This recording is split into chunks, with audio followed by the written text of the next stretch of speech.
Ninaitwa Mhandisi Oscar Musa, meneja wa TARURA wilaya ya Mbinga. Katika wilaya ya Mbinga tunatekeleza mradi kupitia ufadhili wa Umoja wa Ulaya, mradi wa AgriConnect, barabara ya Utili Mahande yenye urefu wa kilomita 14.4 ambayo ina thamani ya shilingi bilioni 16.5. Mradi huu ulianza utekelezaji Novemba mwaka 2024 na ni utekelezaji wa miezi 18, unatarajia kukamilika mwezi Mei mwaka 2026. Mpaka sasa tushamaliza kazi ya uchongaji kwa maana kuifungua barabara yote.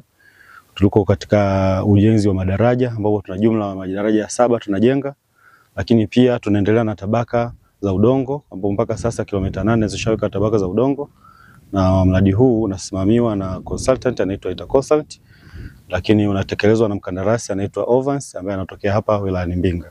Lengo la mradi huu kubwa ni kuwezesha wakulima kusafirisha pembejeo kipindi cha kilimo kwa urahisi, kwa maana kufikia kwenye mashamba, lakini pia lengo kubwa ni kusaidia wakulima baada ya kwenye kuvuna, wakishavuna kuweza kufikia masoko kwa urahisi.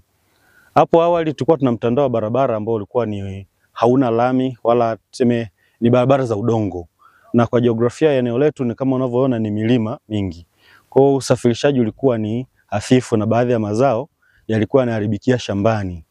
Sasa kuja kwa barabara hii ni kwamba kutarahisisha sana usafirishaji wa mazao kutoka shambani, ambapo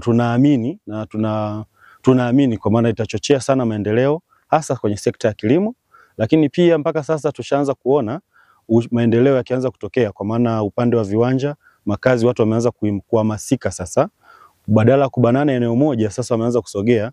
Tumeshuhudia katika mtaa wa Mwembe pale eneo la Utili wakazi wamesogea sana, kwa maana ya kwamba wamehamasika na hii barabara, na pia thamani ya ardhi katika maeneo hii imeongezeka kutokana na ujio hii wa barabara.